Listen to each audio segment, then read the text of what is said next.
Yeah, it was a good time, honey, under the sky.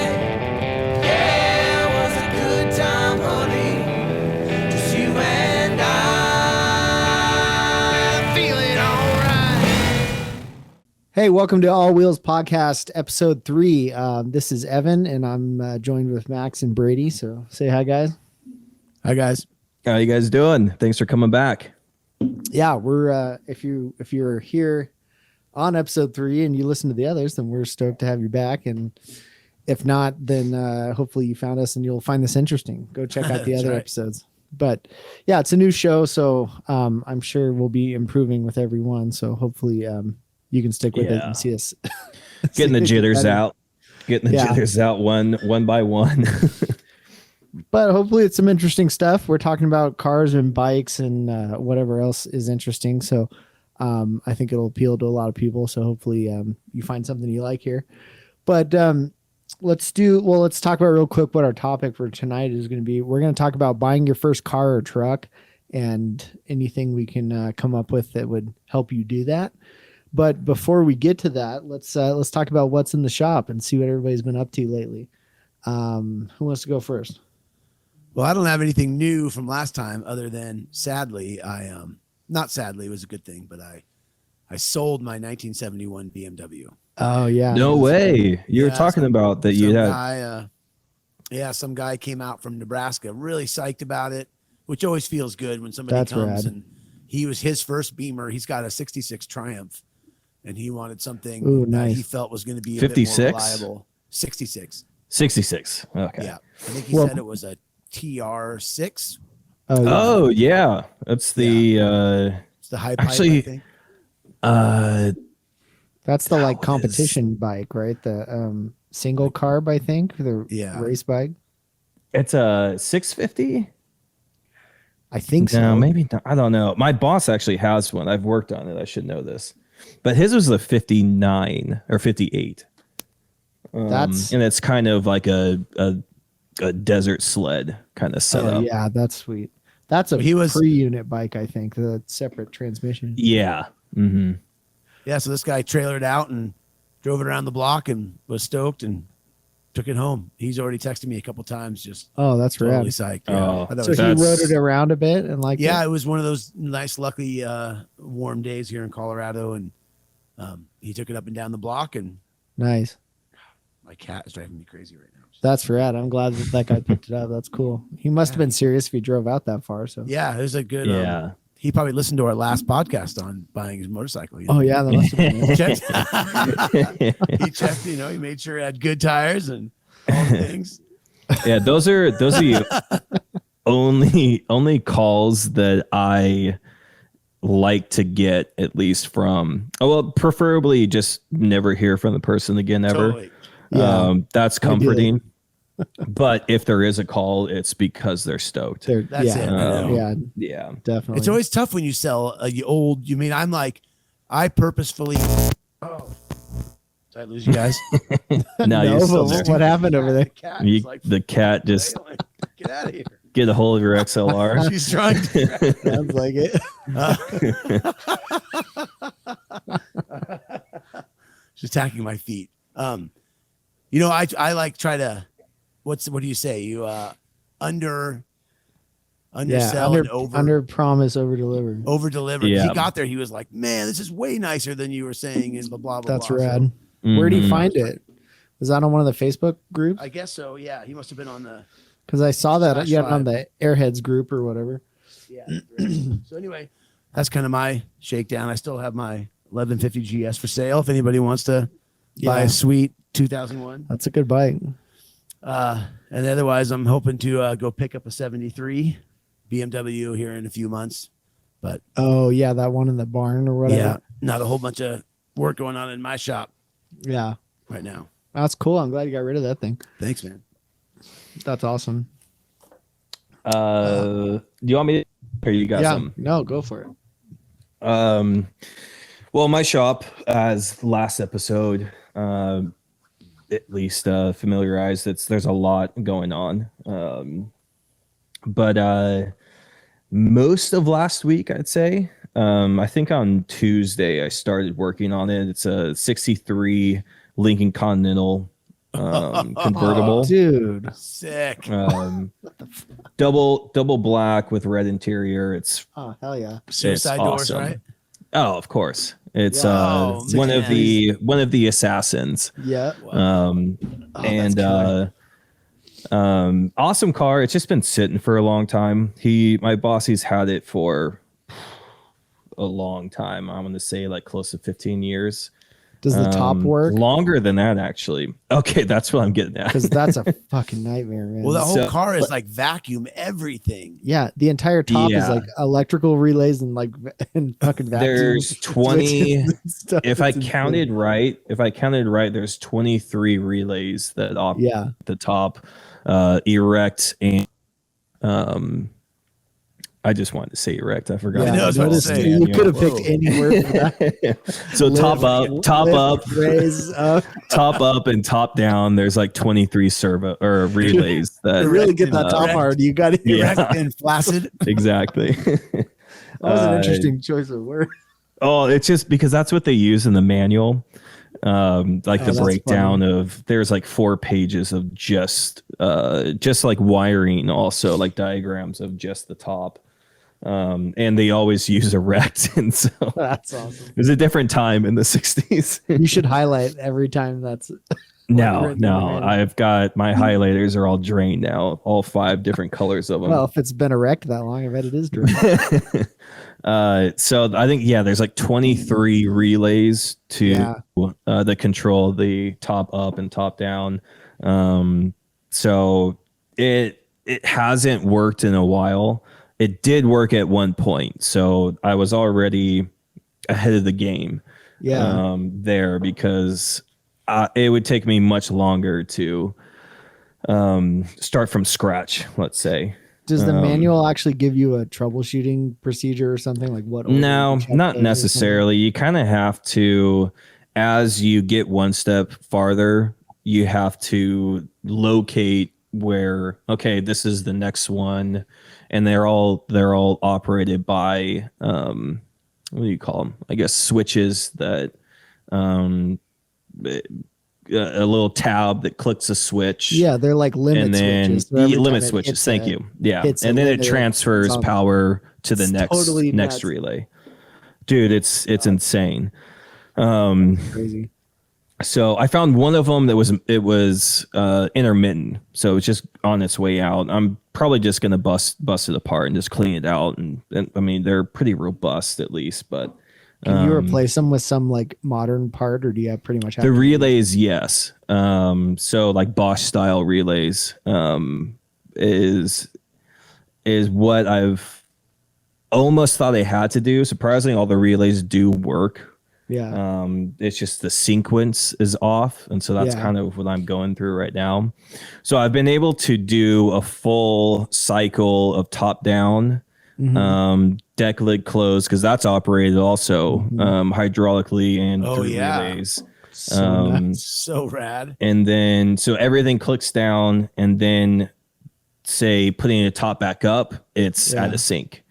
So I'm narrowed it down at least that far. But then they have a fail safe, I guess, to where you send power to this relay and it opens the deck lid, so you can get in there and fix. So I can unlock it, raise it a hair, and then it'll operate through the next cycle, whether it be top up or top down. Oh, so there's something there. So I'm close. Yeah. And you got to post pictures. Post Yeah. pictures of this on our. Oh yeah, it's on Dayton's too. So like 120 spoke, like it's freaking badass.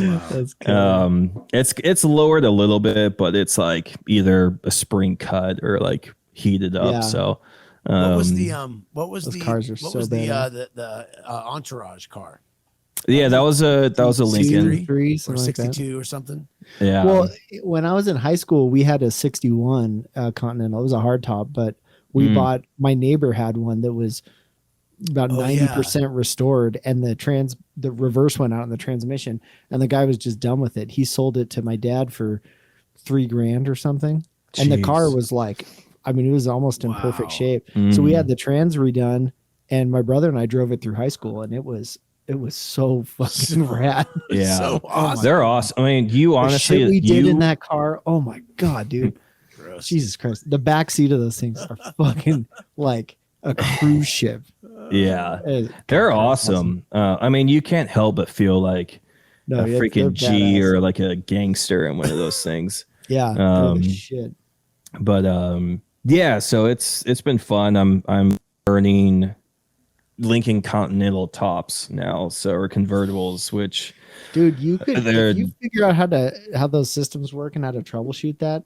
I bet you could go out and just make money fucking fixing those things. Oh yeah, no, I mean I don't know. I mean maybe some listeners can clear or not clarify, but confirm this. But like there back in the day, like there was really just one guy that was his specialty, and then everyone with a Lincoln Continental convertible would fly him out, and he would go through all the hydraulics, all the relays, set it up and dial it. He was the only guy, which going through it now, like it makes sense to me because there has to be one crazy person that just loves this because it is frustrating.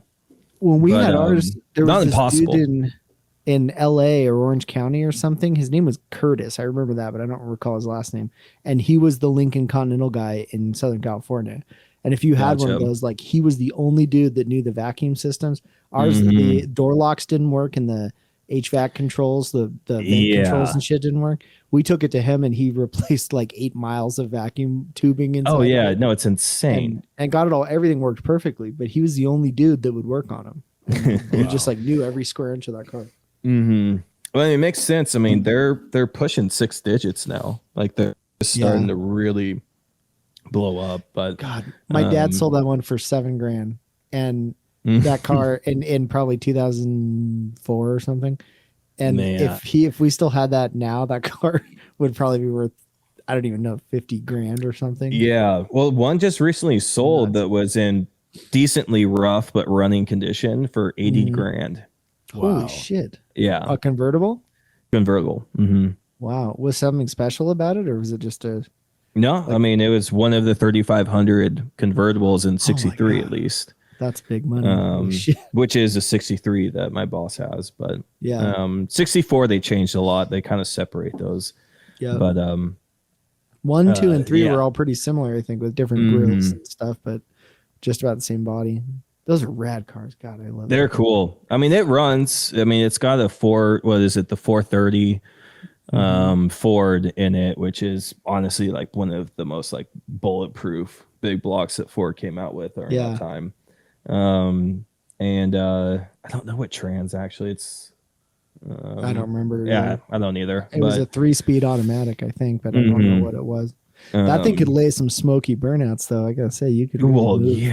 It's that like thing, that motor was massive. 230 horsepower, but like 500 torques. It's like a dump truck motor. Yeah.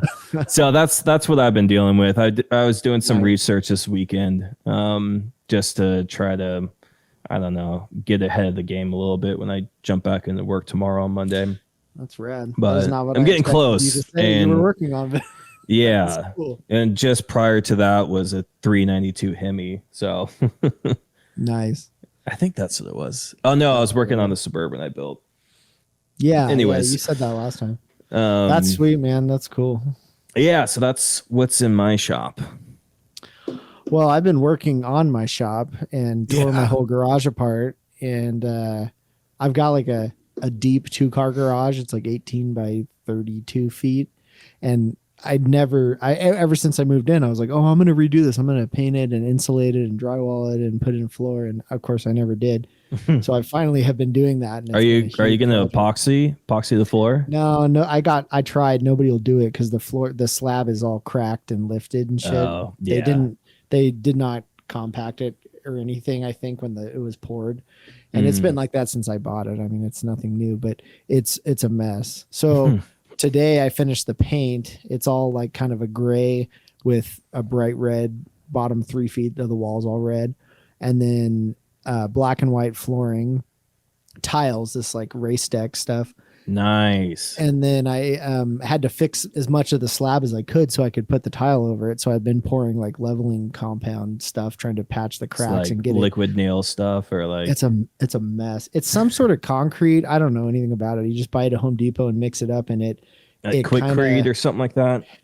I don't know. I'm just throwing Probably names out. It like it's like liquidy, so it fills in and then yeah, it's levels. weird. Mm-hmm. So you pour it, and then you I was like moving it around with a trowel and stuff, and then I realized you actually shouldn't touch it. You just pour it on both sides of what you're trying to level out, and then you just leave it. And it kind of like finds its own place to settle. So it works zero itself. I have to go get another 1 or 2 bags to finish it, but like I tried it today and it actually worked. I made progress. So that's pretty cool. Yeah, it's turning out. It looks great in the pictures.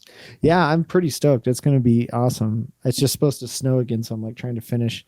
I've got stuff sitting in my yard and stuff. So it was 84 degrees today in sunny Southern California. It's Santa Ana as it comes through like every winter and throws everyone off and spikes your electrical bill. Yeah. Yeah, my brother. Yeah, Evan knows. Like 90 in La Mesa today. Jeez. Your brother. I forgot your brother's still. Yeah, he's still down there. Still San Diego. Yeah, he said it was pretty hot, and I'm like, damn. Like we hit maybe 50 today, and I was working in the garage in shorts today. It was so nice. That was awesome. Yeah, and there's still snow on the ground outside. Yeah. Well, next week we're thinking about going to Big Bear, so I mean, nice. it's sweet. It's full spectrum weather at this point. That's right what now. you get there. Yeah. Nice. All right. Well, let's hit our topic. Like I said, we're talking about buying your first car or truck. So, we talked kind of about doing this with bikes last time, and I think this is a good subject to continue on with. Some of the same stuff might apply, but this is definitely tailored to cars and trucks. So this is a different deal. Yeah, I would say just to start off that your first car or truck is probably the more important one, because likely I would say 90% could be less, whatever, of first motorcycle buyers, they're going to have a car or a truck already. Yeah, I would think so. So this one is something I would say if you are, say, younger, getting your first car or truck,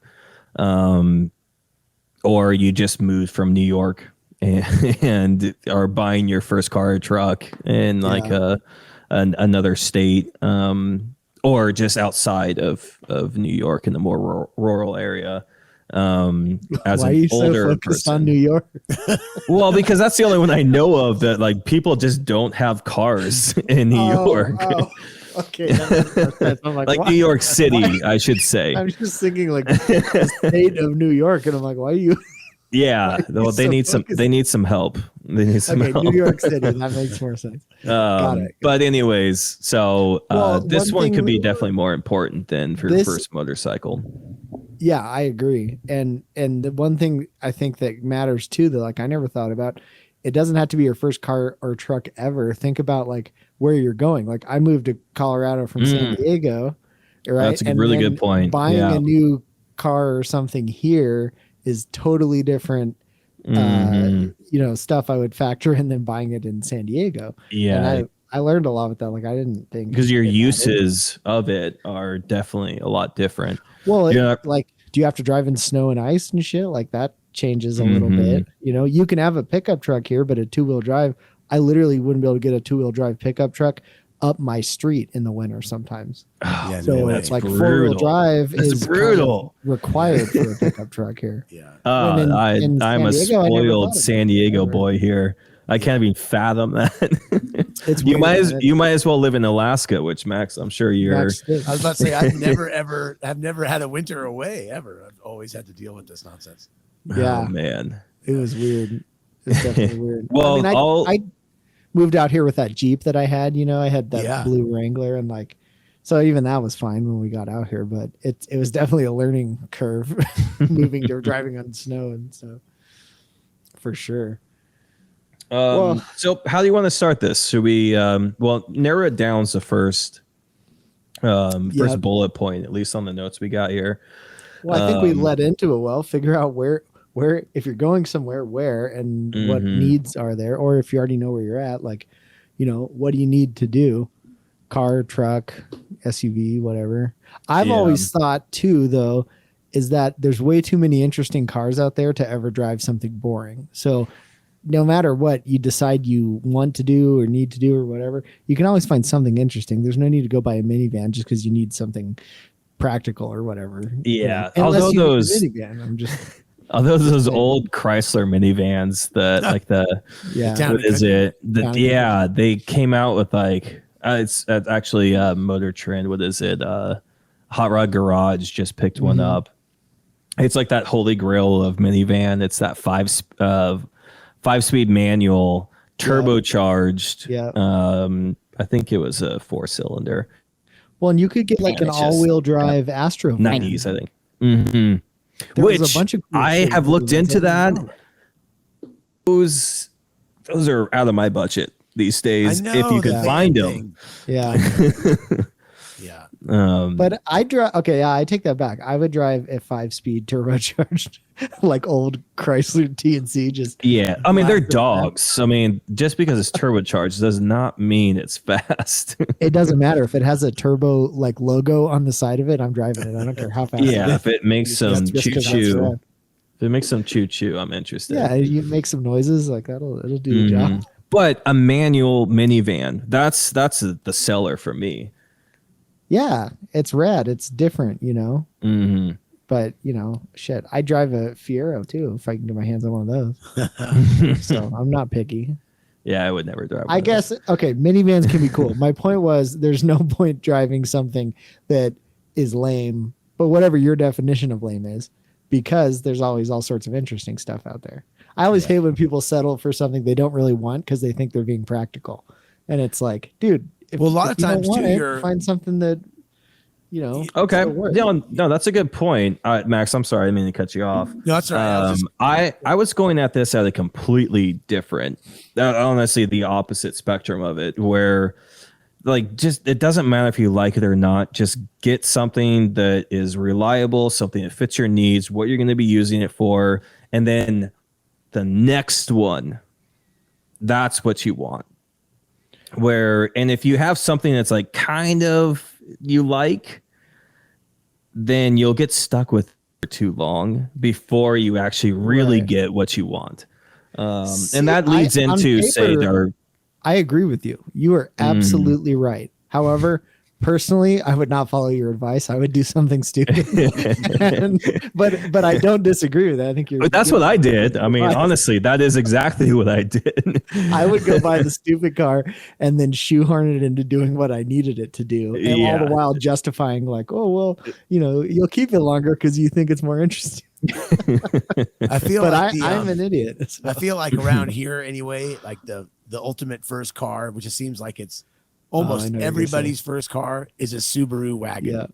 Yeah. Forester. Yeah. I could easily see that. It's just like everybody's because like mom or dad will send it down to their kids, their first car, and it's heavy and all-wheel drive, but they're also still running with 250,000 miles. That's the thing is if you do the timing belt and head gasket, if it was a 2.5 liter, then that car was bastards will keep going. You just drive it forever and ever. But isn't that like a Colorado thing? That's like a stereotype around here. Well, right? but I was going to say, like even in California, the people who probably want to go skiing and get up to the mountains, are there a lot of Subarus? Well, I'm not gonna. Yeah, there's a lot, but it's mostly like the STIs you see most of the time. Gotcha. I mean, you see a lot of Foresters also. Which honestly, like 6 months ago, I looked into buying one.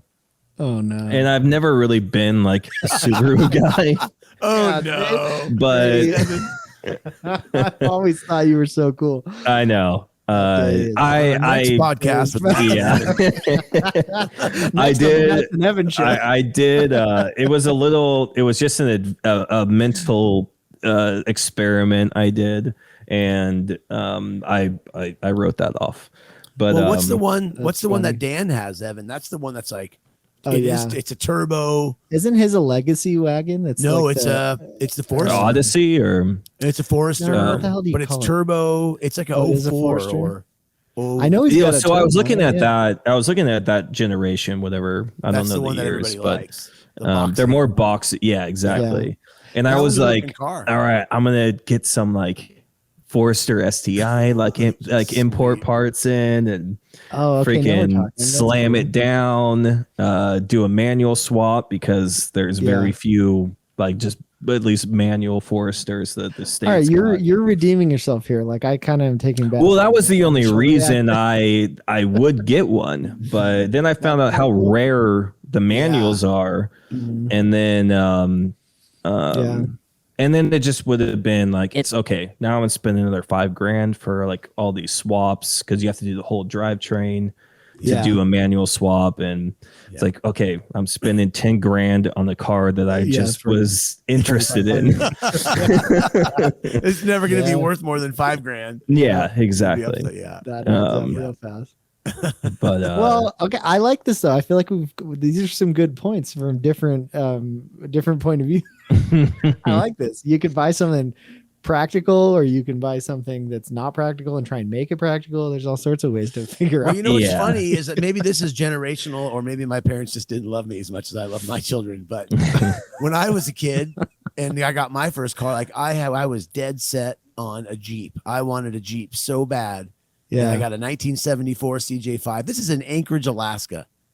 No power steering, no power brakes, rotted soft top. And my parents were just like, yeah, fine, cool, good, get the Jeep. Like, there's no way if Emma or Sophia was like, I want this old ratty Jeep, I'd be like, no, you're getting a Subaru. You're getting a Honda, or you're getting, there's no way. There's just no way. I feel like I'm pretty dead set on Crosby having. He's getting a 400 horsepower. He's getting a Corvair or something. Yeah. For his first oh, jeez. Yeah. I'm pretty sure Whit's going to veto that. Okay, well, I mean, she gets an opinion, but I feel like cars are my domain in this family, right? Like, I mean, come on. I've already started thinking about my little one's first car. What is it? Well, I don't know. It's something funky. Smokey the like, Bandit car. No, some like. I don't know, like a weird like Studebaker like wagon or something like that. What about that car you're building now? That red car with the turbo. Well, yeah, I mean that's when I die, she likely will get it. But I'm gonna have my fun until I'm not gonna share it with her yet. Oh my god, that's well, and then like I started thinking about it because it's like, okay, well, after I'm done with my project now for myself, and like the family history, everything, it's like a passed down car, which I haven't talked about in the podcast yet. But what's something I can build for her after? She's 4. So I'm already thinking about it. A year or two. Yeah.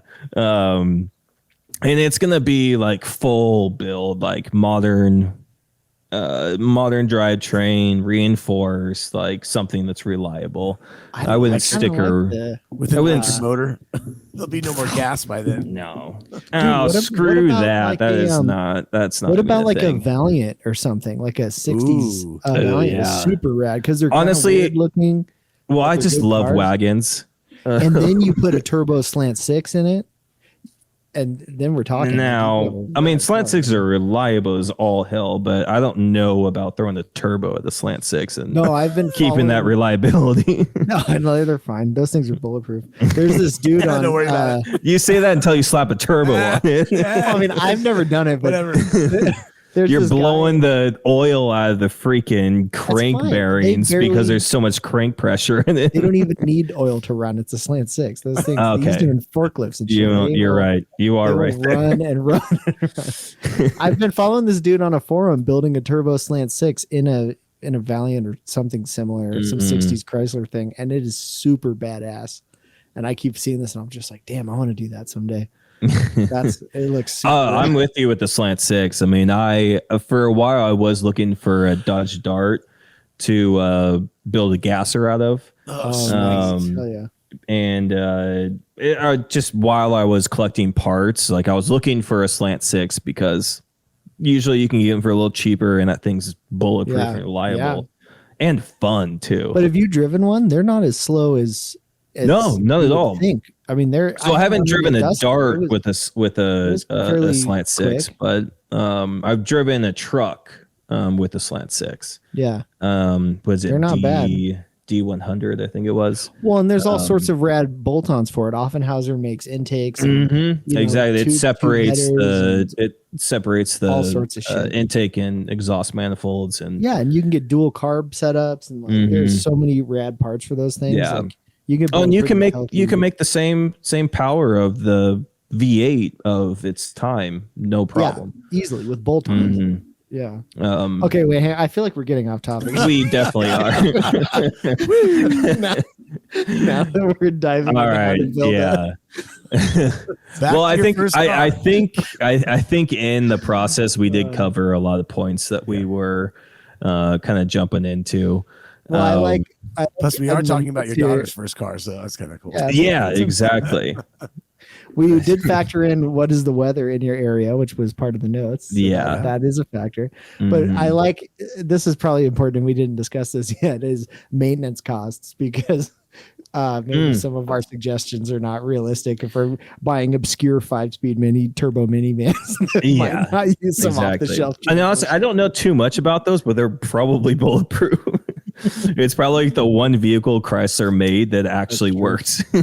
Well, and like that's going back to the Subaru thing, like that, you think about it, you're like, oh, I want an all-wheel drive Subaru wagon. But I think what people don't realize, with the exception of the 3.0, that H6, but both the 2.2 and the 2.5 liter Boxer, I mean, every 90,000 miles, you had to expect a $2,000 repair bill, because you had to go in and replace a timing belt. And then they always did the water pump and head gasket. I mean, but is $2,000 per 100,000 miles unreasonable? I mean, I don't know. I guess if you are, if you're a college kid, absolutely. And well, one of the notes was factor in maintenance, because if you're buying it, and it's got 90,000 miles, you're like, this is a great deal. But at 100,000, you got when everything starts turning. A lot of the like 90s Fords did that too. You buy the one that's already been done. I mean, you're buying a car with high miles. You find the one that's already had the big milestone maintenance done on it, so you're not eating that cost. And I think we touched on it last time we were talking about bikes, but same thing with cars. Like, if you do decide you want a Mitsubishi Eclipse, or you want a Subaru an Audi Legacy, like 2.0 turbo, like that they did in the early 2000s, that get on blow up. Get on the forum and ask a ton of questions, and like, what should I be looking for with this car? There's so much knowledge out there on the internet. Yeah. I think that's the main thing to stress on, is like, there is a Facebook group or forum for any vehicle out there, and at your fingertips, the amount of research you can do. We talked about that with motorcycles. The amount of like shit you can find out in depth about any vehicle now is like unheard of 20 years ago. It's absolutely. You had to know someone that had an experience really before. Right. And also on forums, like you mentioned, like there's on most forums, like that was like the F word in my last shop, was forums. But a lot of the times they do have like specific to vehicles, or even brand, maybe more specific to like era brands. They have stickies of like common issues. Exactly. So that's a good resource if you've narrowed it down to like, this is kind of the category, what would fit my needs, and kind of what, say, I'm interested in also, and something I could like tinker with too, and then modify and do whatever. And that would definitely be a good resource to find out common issues when they happen, or estimated, and even fixes, because a lot of common issues have fixes already. Chances are you're not going to be buying a car at the dealership, and a lot of these problems have been solved, or at least worked around already. Well, and if you are comfortable doing your own work and stuff, and you read about those issues, you could save a lot of money by buying something that needs $100 fix that you can do yourself. And you could knock thousands off the price of the vehicle just because you could fix it yourself. So absolutely, that might not be the point here, but that's certainly something to keep in mind. But maintenance costs, I think, is important. The maintenance on the vehicle, and then what you're going to expect, or already done, but the way you're going to expect over the next however long you plan on owning it. So that can make a difference for sure. Yeah, budgeting in like if you want your first car to be an all-wheel drive wagon and you don't have a lot of money, probably safer bet to get a Subaru wagon other than an Audi wagon or a Yeah, that's a good point. a lot of those European car companies, those guys can, when they start to fall apart. Yeah. Those They get to be it's a domino disposable effect. almost because they're too expensive to fix. Yeah. But I love an Audi wagon. I'm not gonna lie, they are so awesome. Yeah. But I talked myself out of getting one just recently too, because I need something reliable. Yeah. I wouldn't touch one. I don't think it's too risky. Yeah, absolutely. But I think it's important. Like, look at how well is it gonna hold its value, and how long do you expect to have it? That's a big one too. Yeah. Can matter. Exactly. But it depends on your price range too, I think, because if it just depends. If you're buying something dirt cheap anyways, like value might not really matter. By the time a car gets cheap enough, you'll probably be able to sell at the same price. It's already depreciated. So it doesn't matter. Or inflation kept rising too, and the used market just blows up. Yeah, dude, I sold that Jeep, that blue Wrangler that I had. That thing had a salvage title from being wrecked, and we bought it and rebuilt it, 15 years ago. And that did you wash it out or? Oh, this is in California, so my dad totaled it in 2006 or something. I don't even remember when it was pretty new. And anyways, so it had a salvage title, had 80,000 miles on it or something, and I sold that thing for $15,000 last summer. Incredible. Jeez. Isn't that nuts for an 03 Wrangler? Like 5 years ago, that thing was worth that thing was maybe worth $10,000 here, maybe. Yeah, because Jeeps. Remember my blue one, which was kind of like yours. Yeah, you had that same one. It had a slush box automatic, and it was terrible. And what'd that sell for? I think I got $9 for it. God, that's crazy. Yeah, remember the heater core blew up or something? I remember at work we took the whole dash apart. It's a Jeep, man. It's always breaking. Always. Well, it's the reason they call them Jeep heaps. Jeep heap, yeah. I don't know. Mine was the values are insane. Like it's just incredible. Like you can buy it as just this old crappy car, and it's like a Volkswagen bus right now. Same thing. Yeah, like, they're so overinflated the price on those things, and I love my bus, but I'm like I would never pay what it's worth. I paid $4,000 for my van, and I could sell it for like $30,000. Yeah, it's insane. No way. Yeah, do your crappy old research. vehicle. Well, and I feel like a lot of this, this stuff in general applies, but if you can help it, and you need to buy something, don't do it right now unless you can find that deal, because car prices are absurd right now. Yeah, absolutely. It's the craziest market I've ever seen. I buy and sell a lot of shit, and like this is the worst car. I wonder what will I've happen. Not that maybe this is a topic for not all cars though. Like say for hints, which I probably will buy soon. They're funky little things. Hence I love funky. They're like a wagon type. I love them. What? The freaking Chevy HHRs. Oh, there it is. Oh, God. So weird. Funky little things. I love them. All right, now we're back to where. What was the other one that was so popular? Not the HHR. Oh, no. Don't even talk about the PT Cruiser. There it is. Oh, yeah. Funny enough, the same guy that designed the HHR also designed the PT Cruiser. The Chevy hired to compete with the PT Cruiser. You can tell because they look so similar. Oh yeah, both horrendous. Wasn't there a version of the HHR too? Or am I wrong? Oh no, you're thinking of the HSR or something like HR. No, I gotta look it up. It was kind of like a El Camino thing almost. Evan, remember when you bought your green? Yes, I know. He had one. He had one. Yep. It was a It's wacky. What am I thinking of? SRH? Is that it? What's that truck called? Yeah, it's like the same era, probably the same designer. But honestly, they don't share any similarities. No, it was like the retro time of manufacturers. What did HHR stand for? High roof. Heritage high roof. Heritage high roof. Yeah, I had no idea those. So what's they were modeled after design, like a modern rendition of the first generation. Or not first generation, but the 50s generation of Suburbans, which I just finished building one. And so it kind of like, okay.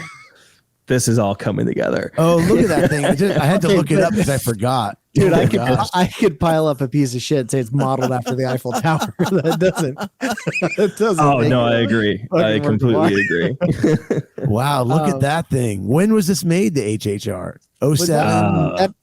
that truck was a yeah, Chevy, like- right? That we were talking Yeah, about? well, Yeah. yeah. But it was a full size. Like the HHR is like What's compact. that thing called? Oh, here you go. The SSR. SSR. That's what it was. It had What like the a LS2 motor, I think, in it. Yeah. Like What? So what It's does the pretty SSR stand badass. for? Super Roadster. Street Roadster or something like that. Oh my gosh. Okay, Yeah. still ugly, but I like it more than the panel van thing. By the way, I'm not talking about the SSR. That thing is god awful. Wait a minute, that's where you draw the line. Yeah. The HHR is okay, but you don't like the truck version. No, it's not the truck version. It's completely separate. What I mean, It's heritage. oh my god, It looks like they made an HHR panel with no windows in the back. Yeah. looks And it was like pretty it was a sweet. 3-door. So they did that. So they shaved the handles, Yeah. but kept the door handles on the inside. So they can, Brady, how far you fallen in this episode blows I my know. mind. You I went know. from fixing a convertible Lincoln Continental. to- hey, to I liking it. I have no shame in my older you- years these you days. don't. I mean, don't get me wrong. I appreciate I'm not it. encouraging people to follow my direction, but I'm just being honest with Yeah, Brady's gonna roll up with one of those weird Mazda 5 yeah. half no, minivan. no, I can't do that. No, I can't do that. I got this sweet wagon, guys. Yeah. Sweet. It's a classic. Oh It's a man, Toyota Celic wagon.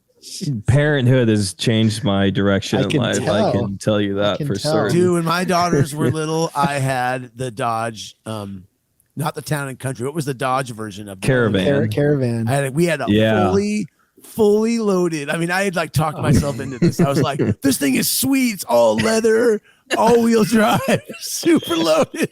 And we totally drove around a Dodge Oh Caravan. man. Did you have DVD player? like screens in the No, back? my kids hated it, but there's no DVDs. Okay, well, minivans at least have changed. I just saw a new Pacifica Oh yeah. bagged with like 23 or 24s on it. It looks so freaking cool. Oh my god. I've been researching an electric vehicle because I was just toying with the idea of getting one, and I've been reading all these like top this, top 10, top 5.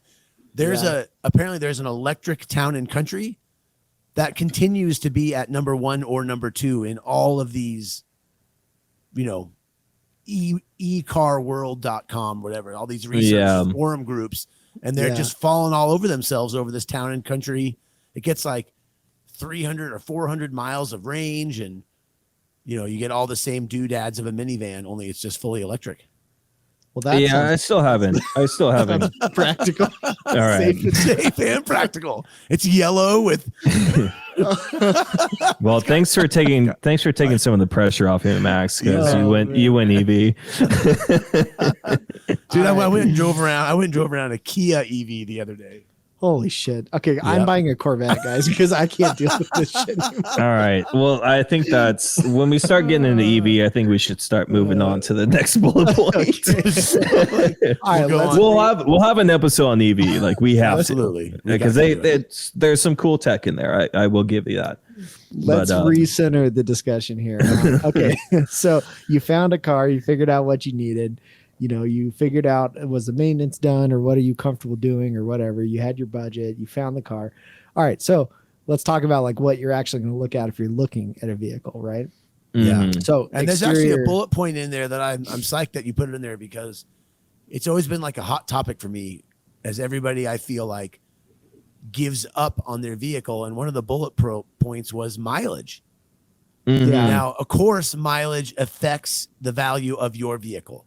Yeah. What people consider to be high mile vehicles. Absolutely. It will lower but it is amazing as I've gotten older, and I've got some friends that have these long running cars, but I've got a buddy with like a 78 Ford van with 380,000 miles. Holy shit. If it's a timing chain on a 460. Yeah. It's just like, it just doesn't ever die. And I think one of those, not that we have to get too deep into this, but it's like one of those things where like I just bought a Scion which is a Toyota, Mm. and it had 150,000. Oh, the thing will run miles. forever. My Mhm. had one. Yeah, and so I got on the forum and was looking, asking all these questions, and guys were like, "No, dude, I've got 360,000 miles on this one. Guy's got Exactly. 290, and it's like so there's just it's one of those options where it can be an effect of your value of the vehicle you're going to buy, but don't always be super paranoid. Don't write it Yeah, off. Don't for write it sure. off. Yeah. When I was a kid, everybody was like, "Oh, at 100,000 miles, your vehicle's going to all of a sudden spontaneously combust and motor's going to fall into the ocean." Yeah, or whatever. but that was at a time when people still thought you had to change your oil every 3,000 miles. Yeah, right.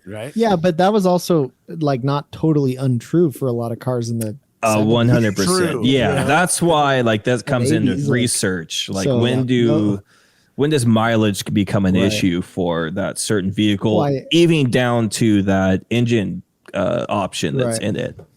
I Because totally wouldn't worry about a Toyota from 2010 or whatever. no, Like, yeah, not that's at all. Certainly 100,000 miles is not an issue. Mhm. Honda most of the time. Some of the like 2000s, mid 2000 or like but some of the earlier 2000 motors, like they just have their issues. Yeah. But so it's that's as an example, it's kind of Right. look at the motor when you start thinking of mileage problems, not just vehicle problems, because Right. most every manufacturer uses the same motor for multiple different platforms that they have. When looking at like mileage problems, when Right. things start to arise, because someone's like, change the oil, haven't had an issue, maybe a couple sensors, whatever, like Max, what you were saying. And I'm at like 350, 400, 500,000. I mean, there's million-mile cars out there on the same engine block. Yeah. So don't be scared of mileage. Just do your research, and you can Right. ultimately get a better deal because people are scared of mileage. Yeah. I totally agree with that. I just want to say that I think that only applies within a range. Like, are you still, while the vehicle could go 300 grand or something, are you really going to make that assumption, take a risk on something with 200,000 miles on it? You know what I mean? Like, there's got to be there's the ceiling to that where it starts to get to the point. I Like, you're the totally guy agree. taking all the risk. Yeah, exactly. Yeah. People selling stuff like on Marketplace, like here's my Toyota Tacoma. It's got 265,000 miles. I'm always like, and they're asking 17.9. I'm always Oh, well, that's different. That's a Taking it back. Tacoma. But I do only see that kind of stuff happening with Toyotas and Hondas and stuff. It seems like that doesn't seem to apply to American makes. Like, you'll see Not Fords necessarily. and Yeah. Chevys with 150 on them maybe, and they're still selling. But by the time they get to 200, I think a lot of people are wary of buying a Ford with Yeah. 200,000. And it really does depend too on like the average driver of that vehicle. Yeah. Like, I don't know, like if you've got a Lincoln, a more modern Lincoln that like most grandparents drove, those are going to be some pretty soft miles. Yeah. But Now you buy that 63 Lincoln on spokes, and now we're talking about something different. not necessarily. That thing is a cruiser. Like it makes you want to just cruise it. Like you feel so cool in it that you don't want to you don't have to like be an asshole in it. Oh, I'm just applying that to the one I had, I guess. I would highly recommend probably. if you bought that car. Yeah. I mean, that car's not going to be fast unless No you matter do how good a lot to it. We did not treat it well. I mean, the maintenance was done, but it was driven. Those were some race Yeah. miles, I guess. You can definitely on almost any used car these days, you can do a Carfax report for free. And that'll always tell you how many people have owned it, how many times it's traded hands. Yeah.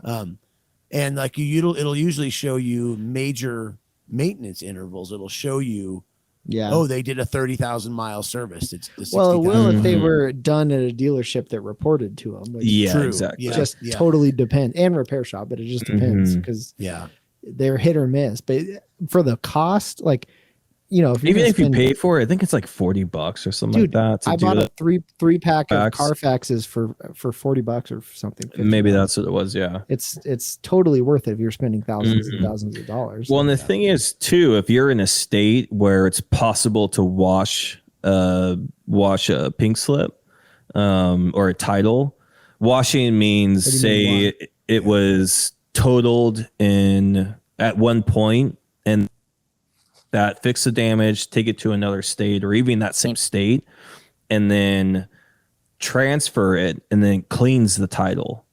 So now it's presented with a clean title. Yeah, not here in Colorado. No, this is more just in individual states where that's even a possibility. Because I've never heard So of that Carfax will show that it was totaled here, and then it came back with a clean title, say in another state, and then transferred back where the state doesn't know any different. They say clean, say Georgia title, wherever it's at. It's like, okay, sweet, here we go, and then it's washing the title. So Carfax tells you that. So it could be flood damage. So it's working now, but for how long? Especially with flood cars, that's a nightmare. You'll have forever problems. Yeah. But Carfax is huge, absolutely huge. It doesn't tell you everything, but it tells you a lot of important stuff, at least. Yeah. There's a place I mean, I'm sure there, at any city you can probably find one, but there's a place that I use, McCormick Auto here, sponsored by McCormick Auto. Hey, don't get that. We might have a computer sponsor us. They do a free pre-buy inspection. You can bring the car to them, and they just give you this awesome breakdown. So if somebody is really worried, I think Midas does it. And I think some other places will do it, and they'll they'll pull your tires off and look at your brakes and suspension, and they're not going to give you a point to point, bumper to bumper, but they'll give you a really good idea. Yeah, absolutely. So that's something you can do to make yourself feel better as a ticket. It's not too difficult to find out if a car's had some bad years or if there's like vitals that need to be addressed. Well, very easy, like 15 minutes. Yeah, on the lift, so much stuff. 15 minutes, someone can tell you exactly. Like, hey, you got this coming up, or this is going out. Ball joints, like suspension components in the air, like that's huge. Because say you've got ball joints almost out, you can't really tell that when it's on the ground. You got load on the suspension. I mean, yeah, you can shake the tire, but that only goes so far unless it's really bad. In the air, when everything's free, like suspension components, like that's not only a safety and liability issue, but a really big expense, whether you're doing it yourself or having a shop do it. I mean, that could be equal to the price you're purchasing the car for, or truck or whatever. And four-wheel drive and all-wheel drive vehicles, that goes up exponentially because you got more than likely CV joints that you have to accommodate for, which is makes it just a much more complicated system than just a front or rear wheel drive car that you have issues with. But suspension, I think, is overlooked a lot of the times. That needs a serious eye on. Not only, like I said, the liability, but just expense. Ball joints or like how many I bought a lot of trucks and stuff, and it seems like always the sway bar links are worn out because nobody ever replaces them. It'll keep driving. Like it generally doesn't cause major problems. Exactly. But that's a good. You don't even need a sway bar to operate a vehicle, but it affects the performance of it. But the way I drive, you do. My F-150 absolutely needs that sway bar.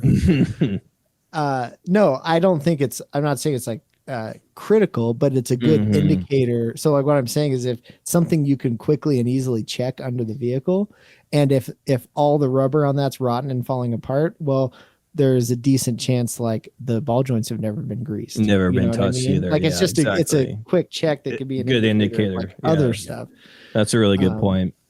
So that's the kind of stuff like I usually look for is check the rubber and the look at the one thing we're talking about, you can get a car to 150,000 miles, but by that point a lot of the stuff like ball joints may or may not have been replaced, but stuff like you would probably not check or think to check the bushings on the control arms. But by that point they're probably pretty crusty or worn out. And it's not like they're probably not super dangerous or anything, but all that stuff's going to start adding towards harder to align and tires wearing out and stuff like that. Yeah, exactly. So Now, should you like be overly worried about that shit? Like, no, I'm not saying No. that's just stuff that gives you good indicator. Exactly. Like if it's something that also like you want to use this vehicle as kind of your introduction to working on cars too, which most people buying their first car, that's kind of, if they have interest in it, Yeah. that's kind of what they want to use it for. I would suggest getting something that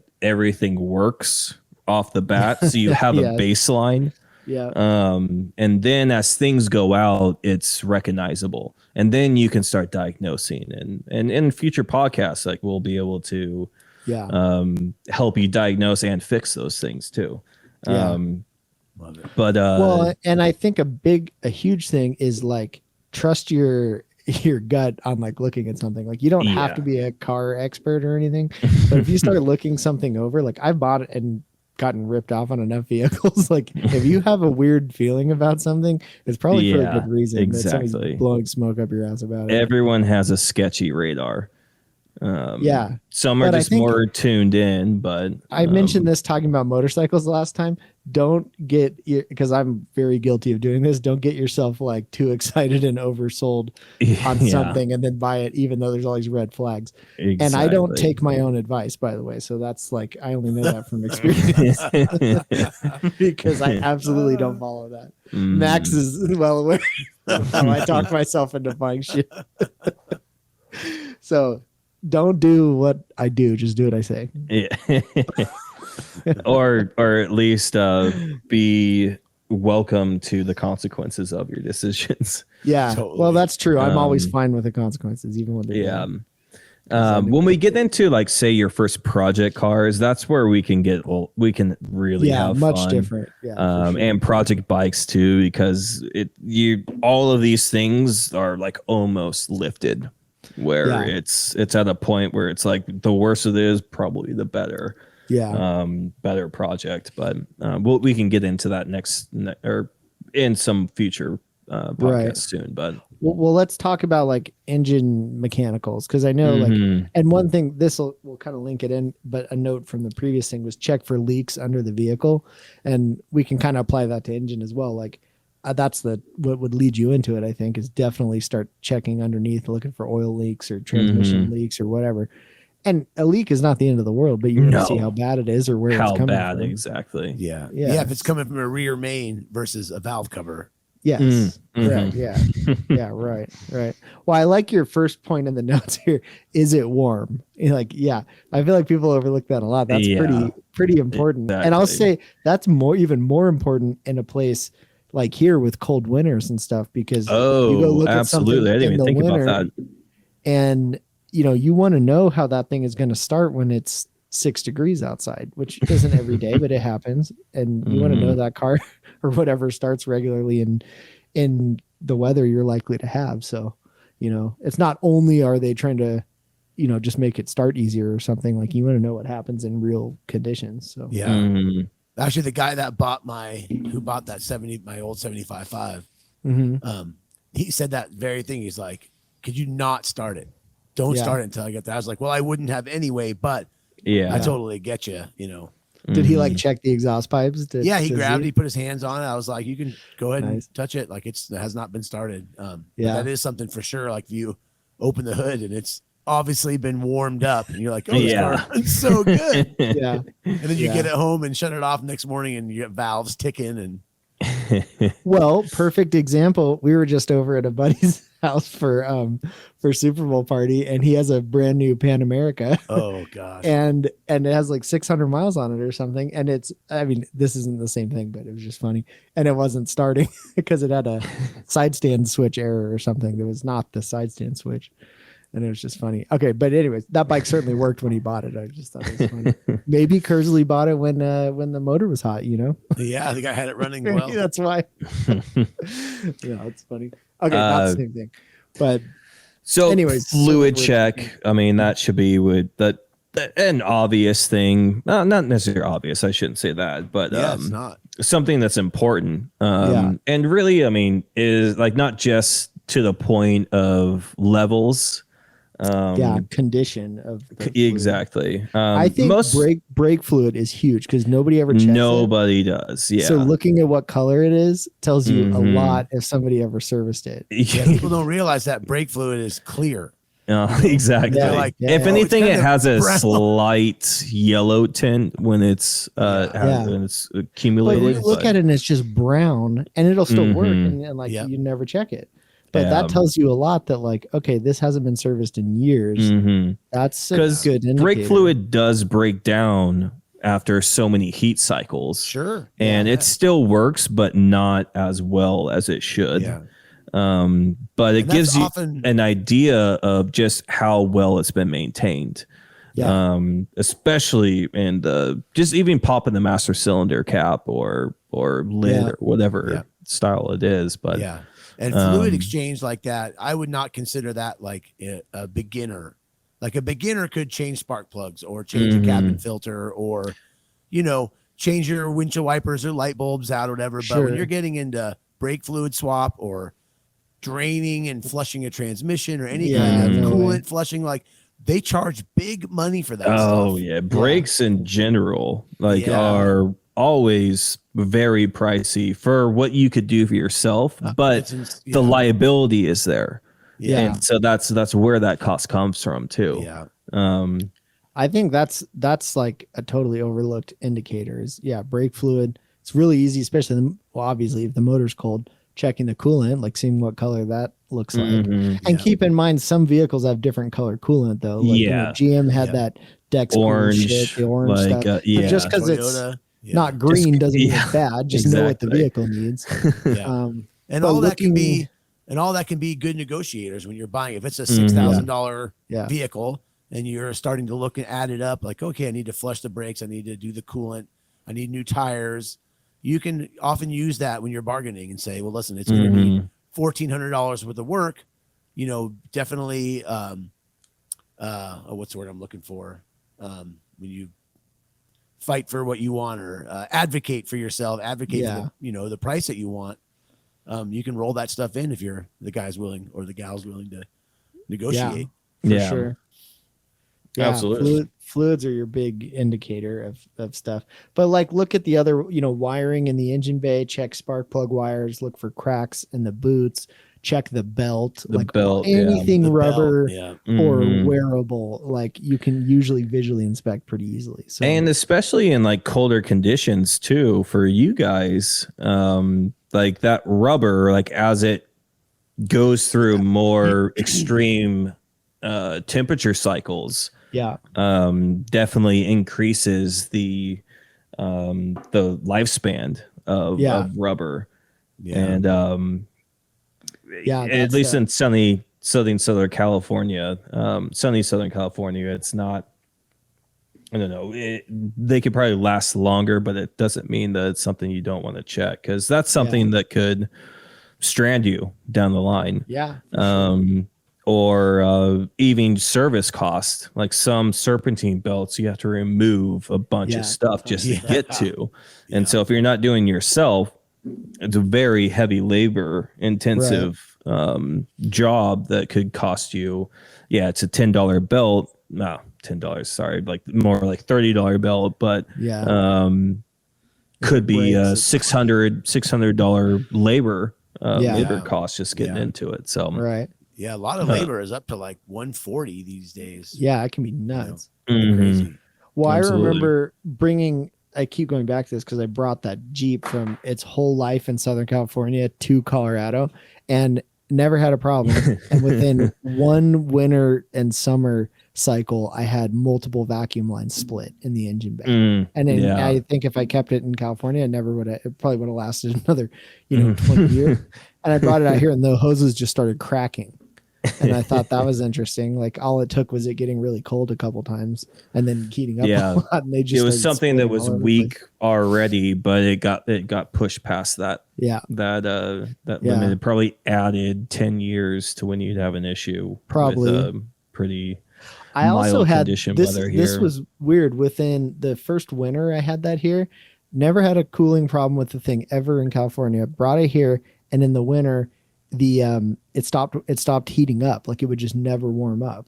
and I finally drained it and pulled the thermostat, and the thermostat was stuck wide open. Yeah, completely. Yeah. And I don't know that could have happened anyways, but I felt like it was due to the temperature change maybe, but I thought that was interesting. So weird stuff can happen if you take a vehicle into a new environment. I guess that's something to think about. It's thermal shock is a real thing. I never considered until I saw it happen. I like this. You check the battery date. That's a good point because nobody. Does that. Exactly. Nobody ever. I don't. Just recently did because on the Lincoln, it's my bad. I left the ignition on overnight, and the next morning it's like, I'll just bring it back. And then I looked at the date, and it was like 2011 or something like that. I was like, okay, well, this is not coming back. I just destroyed this thing. Yeah. That's funny. But what is it? Evan, you would know more on this. I've always gone by like 5-year is like expected life battery or conventional battery. Yeah. But I mean, granted, they will last longer if they're conditioned well, but yeah, that's what it comes down to, I think, is how it's been maintained. If it's been really poorly maintained, and that can be a sealed battery or something, but it's not like you were adding fluid to it or acid or whatever, but it just sat for a long time and was really significantly discharged and then charged up again. That's what starts killing the plates in the battery. I think it's not so much age as like being treated poorly, Yeah. How but well that being it's said, sure, by the time it's 5+ years old, it's been through so many charge cycles that probably it's gonna start being weaker and weaker. I mean, they don't last forever, that's for sure. Yeah. But it depends on a daily driver. Like, I'm not gonna take a risk. I'll put a new battery in it. In a project car, like, okay, whatever. We'll send it until it just depends what you're doing with it. Just have a jump box with you. Yeah. Well, I mean, I've experienced more than not, even with like, say, a jump, like the battery's already so gone that it'll just absorb and fuck all with whatever I'm trying to give it, where it won't even turn over. There's definitely a limit where that's not going to do anything anymore. Yeah, I heard it real bad. I knocked it out that last time on that Lincoln. Yeah, then you damage a cell, I think, and there's just no coming back from them. Well, it won't. It stabilizes at like 10.7, I think, and then it'll get up, and then it'll keep dropping volts till it gets to 10.7. So that's a bad cell because they're what 1.5 volt cells, I think. I mean, so it's roughly. You're the electrical engineer. Well, I'm not a battery engineer. I just think it's something like that. That's more chemical, if anything. Use 1.5 volt cells, I think. So that's usually when you see them drop in those kind of multiples. That's what happens. And level out at a lower than what 12.7 or 12.6, something like that. Yeah, and then you're never gonna charge that cell up again. So it doesn't matter what you do. What about, let's talk about interior real quick. Like, what does that tell you? That's an easy one. Honestly, like, I didn't even want to put that in, but it's kind of, if you're livable with it. It's important. Like, I think if you see a really nice, I think it's important on the side that if it's in really good shape, that tells you that somebody cared about it.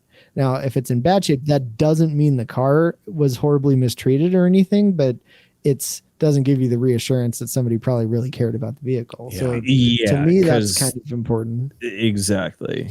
I mean, they could go years without servicing it, but kept it clean. And there's always did they smoke in it? That's the biggest thing. Yeah. If for resale, especially, you can never, ever, ever get rid of that smell. Not with all the air fresheners. When I bought that F-150, I can barely smell gasoline. Like, I had no idea. I bought this 2007 F-150 with 25,000 miles on it. It's like really nice truck. And I didn't notice it at all. And I got it home and Whitney had gotten in it and she's like, somebody smoked in this a lot. And I'm like, what? Like, I had no idea. I didn't smell it at all. But I'm with you. Like, I have a terrible sense of smell. No, I can't. I had no clue. But I got one of those ozone machines on Amazon. And I ran it for like multiple cycles for 3-4 days in a row.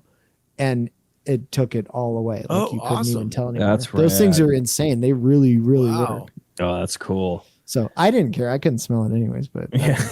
but it ended up, I was pretty annoyed because I'm sure most people smell fine. I just don't. This dude that I bought it from, I know he must have known that it smelled like smoke in there.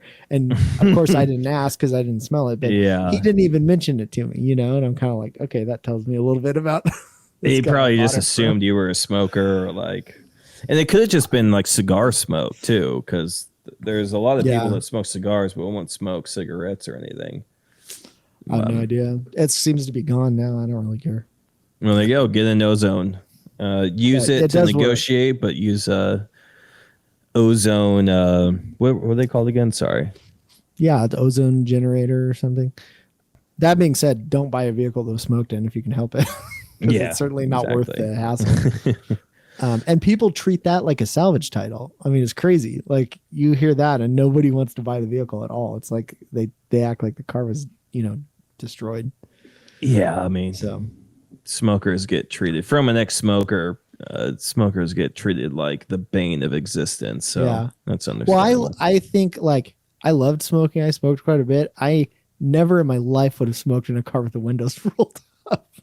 I always No. thought that was weird, like No, I care don't about know. myself more than right that. to hotbox yourself with. Mhm. But I don't know what I mean. But whatever. in Your colder car, weather, you want me to- I could see that. I would probably suffer through maybe that that's too. it. Yeah, who knows? Yeah, Well, anyways. interior. I don't pay too much attention to it. For me, if it's livable, if it's grimy on the steering wheel, I put on there. That's just an indicator that, like, okay. Yeah. Actually, that's I don't even good know why I stuff. put that in there. It doesn't really bother me. I can clean that, but Yeah, that's the thing. You can have a little bit of foresight, and if you can armor all things and take it to the shampoo the carpets, whatever, you can obviously make something very nice again with a little Yeah, bit of that Yeah. says to me, it's a pretty good indicator of the person that owned it because it's just like I think they're that's why I selling put this that in thing there. and they Yeah. didn't even they don't maybe- care about even yeah. cleaning it up a little bit. maybe they Yeah. didn't keep it clean, but they didn't even bother cleaning it to sell it. Like, okay, so did they do an oil change? Like that's just I don't know. Yeah, I'm not saying it's absolutely critical, but it's a Oh, like sorry. you So you know, start adding all this shit up and it could tell you something. one thing I put in there. I just remembered. Be skeptical when people say mechanic owned.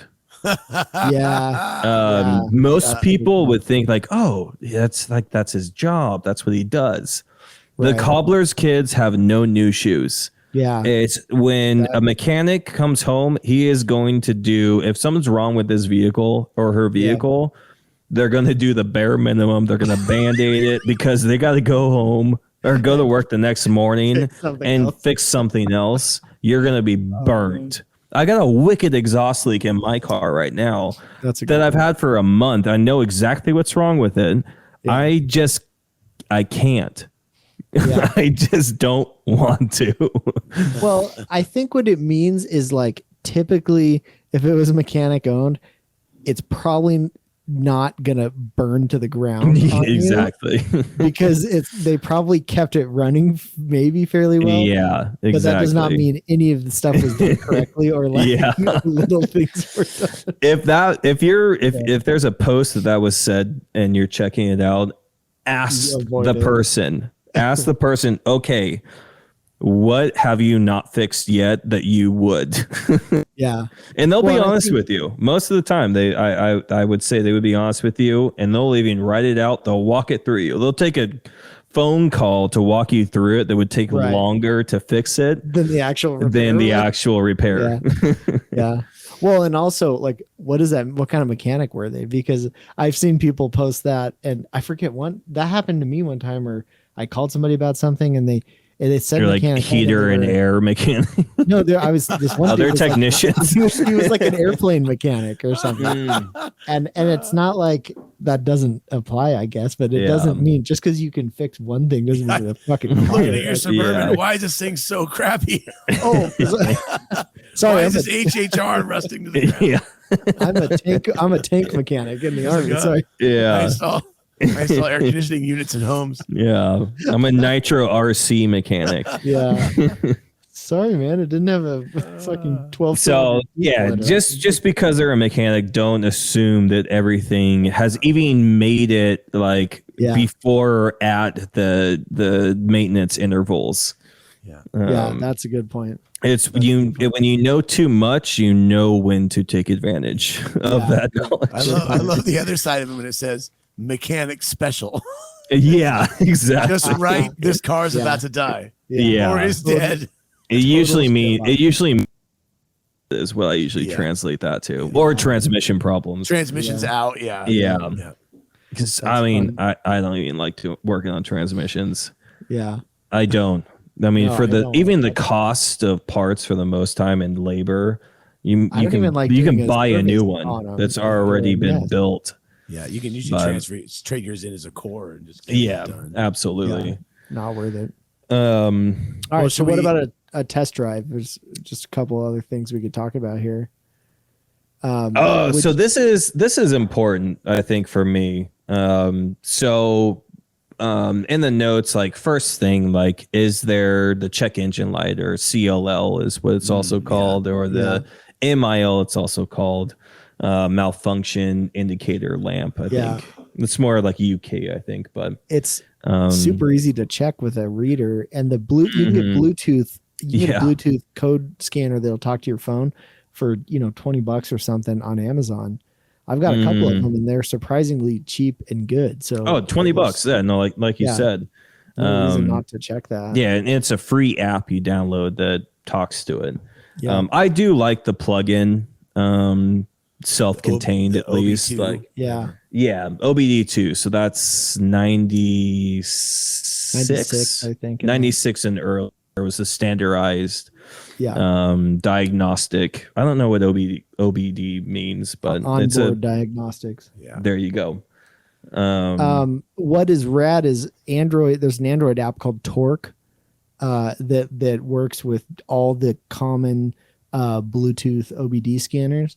So you can put that app on your phone, plug the scanner in, sync it up to the app, and then you can pick from any, they call them PID, something identification or identifiers or whatever, which is what the computer uses to note like every piece of data generated while that's every sensor or whatever. So then you can make a custom dashboard on Torque on your phone. Fuel pressures for every rail or every injector or whatever, and you can check every sensor, and stuff like that that's way beyond just checking a error code, but you can do a ton of cool stuff for like no money with those kind of tools. Well, let's stick to that. Oh, and you could probably link it up to like or not Amazon, what is it, Android like tablet kind of thing too. Yeah, use that as a hub.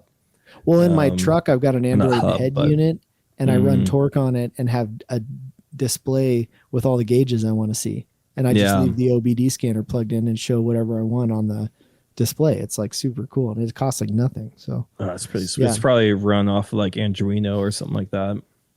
It's just Android. I just have a cheap Chinese head unit that's a touchscreen with. It's like an Android tablet basically. Yeah. Oh, it's a head unit, so you can run whatever apps you want on it. It's super cool. All right. Well, let's get back. Okay. So check the codes, and this is like honestly not even a big one. If the check engine light's on there, there's obviously something going on. It could just be as simple as the fuel cap wasn't screwed in all the way, which never is the case. It's always like, it's just the no, probably not. But just say if there's no the check engine light isn't on and no codes have been thrown. Even with a reader, like there's like even there could be some pending codes, which just means I'm giving it a second pending. They need more drive cycles to update or whatever. Something that I have never, but again, I don't buy cars to just drive. I expect to work on them. Is even if the check engine light is not on or there's no codes with a diagnostic tool, and not all diagnostic tools will pick this up, but the readiness codes. So that's not necessarily what, if they're all like not ready, that's an indicator that it's been cleared reset recently. Yeah. And that's something that happens all the time when selling a vehicle is you'll just plug in your diagnostic tool, clear the codes, and then until after, I mean, sometimes it's 5 miles, sometimes it's 20, 30, 40, 50 miles. Then it'll pop up where it's trying to complete the readiness cycle, or at least complete the monitoring system for a bunch of different systems that it looks for. So if they're not ready, or not all of them are ready, that's an indicator that's been reset. Yeah. And that's where I'd be a little, okay, maybe have a conversation with the seller and go from there. But that's an indicator that it might be a little sketchy of a sale. And then it's a problem that you're going to have to deal with later that you weren't wanting. Yeah, and tons of places require, a clean emissions test to register or even transfer the title to your name. So, that can be a big deal. You can get screwed on something there. I think technically it's the seller's responsibility, but it is. What do you do? They have your money. I've never held them to that. No, but I haven't either. But I feel like you know what you're buying most of the time, Yeah, what if you have no clue what you're doing and you buy something that can't pass emissions and you expected it to? You're going to be like, what the fuck? Yeah, like, that could be a huge deal, Absolutely. So that can tell you a lot. I think a tool like that is pretty critical, and it's not expensive. It's like Carfax, it's worth spending a little bit to check that stuff out, and you can use it on anything in the future. So it's certainly a good investment. I put one in every glove box that has at least an OBD2 port. Yeah, definitely worthwhile. But well, and there's a lot of all the common sense stuff. Like, does it start easily? Let it warm up. Does it get to a correct temperature and hold it and stay there? Is the idle smooth? Does it jerk when it goes into gear or something? Like, all that kind of stuff. A quick test drive will tell you most of what you need to know. Oh, absolutely. And We're also not still back in the days where people put sawdust in the transmission or something, to I don't know get it through a test drive. Like to hold pressure or something like that. You know what I mean? Like, used car lots are like jerking stuff around to like get it to pass a test drive, and then it falls apart when you get it off the lot. I'm just saying that's probably not where we're at now. Like, if something generally drives okay, it's probably reasonably okay. But check all that stuff. Lights, AC, heat. Does the blower motor work on all the speeds? Like that kind of stuff. And these aren't walk away points, but it's negotiable points really when it comes down to it. Well, I think heat's important. Like Max, remember that Jeep and the heater didn't work, and trying to fix the heater core was like a total nightmare. Oh my gosh. Yes. It's like stuff like that could be a huge deal. Yeah. What is it with heater core lines? They're always the biggest pain in the ass to replace. Yeah. Fittings like through the firewall. Yeah. Everything. They are awful. Yeah. Well, they're always in like the worst position, like unaccessible position too. That's probably the case, really. Yeah. But they're horrible. Yeah. I had to do my Volkswagen van, and dude, I took the entire dash apart. Like 17 or 18 hours. Yeah. It was so awful. The worst job ever. I remember that heater core failing on that 92. Remember the purple Camaro that I had? Yeah. The heater core started leaking and flooded the passenger seat. And I did the heater core in that. And that was like doing a root canal through your butthole. I mean, it was horrible job. Oh, man. So yeah, that's not something you want to do if you can help it.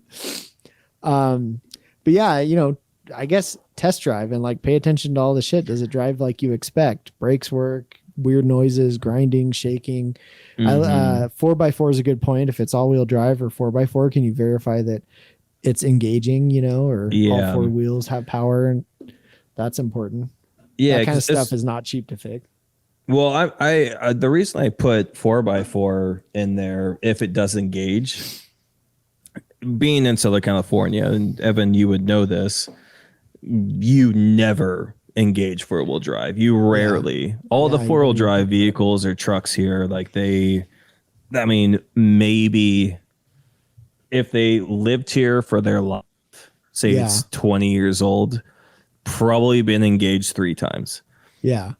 So which can be almost as bad as like abusing it, you know? Yeah. 100%. And then I don't know this for certain, but say you do engage it and then everything is dry. Yeah. In that system, you're likely going to cause some damage and then not be able to get it back out. Yeah. And you have to address it. Right. Just to keep moving. So yeah, if you know you're never going to use four-wheel drive in a vehicle that has it, and say you're in an area like Southern California, you should still use it every now and then. Don't even touch it. Just don't even touch it. Well, don't buy a four-wheel drive vehicle. Yeah, just don't buy a four-wheel drive vehicle. I would just say use it, turn it on. Okay, no, if you're buying something totally questionable, yeah, but if you were the guy that bought it new, like use it every now and then and it'll keep working. Yeah. I mean, It's just keep it lubed, keep it moving. Yeah. And that's really what it takes. Bought in that environment. I had a bunch of trucks there. I never once bought a 4-wheel drive. I didn't even think of it as a thing, you know, until I moved here. High school's a weird beast. First vehicles where you need 4-wheel drive. Yeah, well, you want it, even though you don't need it. Well, you always want it. Well, hey, look, let's get this wrapped up because we're running like an hour 30 here. So I think anybody else have anything to add as far as looking at your first vehicle? No, I mean, honestly, I think the most important point is if it is your real first vehicle, and you're just starting to drive, chances are too, like did it work out that way? I don't know. A lot of people get a hand down for their first vehicle. Yeah. But if you are buying your first vehicle, or at least first purchasing experience, like, did I just lose what I was going to say? It was the most important one, obviously. All right, boys, I guess I'm done. Well, don't, I mean, I think I put it in there. Like the most important bullet point for me, is it in there? Yeah. Don't buy the vehicle you want. It's what do you need? Because there are going to be a lot of cars in the future that you can get your desires out on, and that can only have one. Get one that makes sense. You know, that does. Yeah, but we haven't gotten into buying your first project vehicle. That's not by the one that makes sense. That's by the one that you want. Yeah, exactly. Yeah, and so buy two very different things. Buy what gets you around. And don't feel like you need one vehicle to do everything for you, because chances are it's not going to work, or it's going to leave you stranded because you're asking too much of it. Right. Did that make any sense? I mean, I don't know. I think it's time to wrap it up. Yeah, it's getting late. I got a little girl to put down too. So all right. Well, I think that pretty much covers it then. I think we covered most of the points that would help somebody figure this out. Plus a lot of off-topic bullshit, but it's probably fairly entertaining. Yeah. Sorry to leave us all on a weird tangent that I lost interest in my brain. That's all right, dude. You like HHRs, so I'm not surprised. Hey, do you know what? It's an awesome. I don't even know what to call it. It's not a car. It's not a wagon. It's an awesome vehicle. All right. And you can probably fit 4 of your buddies in it too. So look into the HHRs. They made a manual. They also made a manual. They made an HSR SS too. Had a turbocharger on it. Got some choo-choo noises. Cut him off.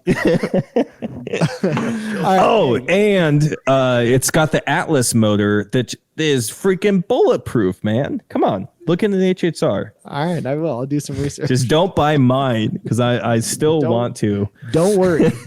And they're cheap too. Those things go for like 300, 350. I mean, there's even some that have 500,000 miles at this point on them. Come on. Oh my God. Come on. I'll pass. Let me know All when you right. get it though. I want to hear about All it. right, guys. All right, thanks for checking out Off Wheels Podcast. And we'll be back. We'll see you with, next time.